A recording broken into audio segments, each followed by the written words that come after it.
कोई business on behalf of minor या इनकैपिटेंट person carry down कर रहे हैं गार्जियन ट्रस्टी एजेंट, तो वो जो गार्जियन और ट्रस्टी एजेंट है वो जॉइंटली और सेपरेटली वो लाइबल होंगे उसके लिए, रिकवरी के लिए, टैक्स इंटरेस्ट पेनल्टी के लिए वो लाइबल होंगे। ठीक है। और अगर वो मेजर और कैपिटेट पर्सन है, उसका बिजनेस कंडक्ट कर रहे हैं, तो फिर वो खुद ही लाइबल होगा। लाइबिलिटी ऑफ कोर्ट लिख सकता है उनकी क्या लाइबिलिटी होती है।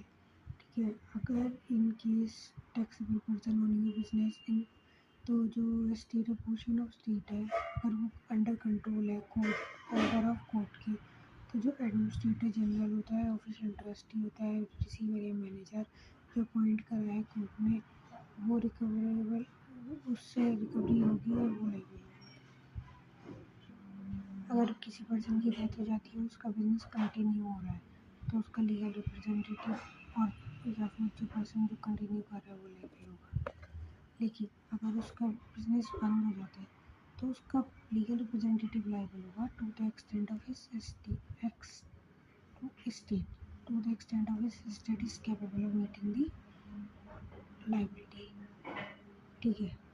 चाहे वो जो लाइबिलिटी थी वो अनपेड रह गई हो बिफोर हिज डेथ या फिर डिटरमाइन करी गई हो आफ्टर हिज डेथ, उसका लीगल रिप्रेजेंटेटिव लाइबल होगा। लेकिन अगर उसका बिजनेस कंटिन्यू होकर चल रहा है, ठीक है, और ट्रांसफ़र हुआ था due to death of sole proprietor, तो जो सक्सेसर है वो लाइबल होगा। सक्सेसर यानी ट्रांसफर ही लाइबल होगा।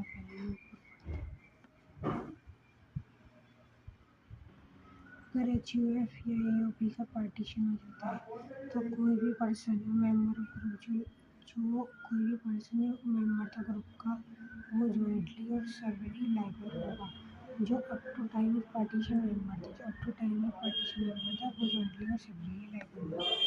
अगर डिसोल्यूशन हो जाता है फर्म का, अगर फर्म का डिसोल्यूशन हो जाता है, ठीक है, तो जो टैक्सेबल पर्सन है वो लाइबल होगा।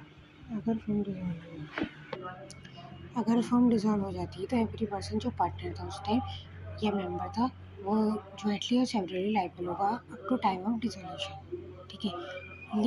और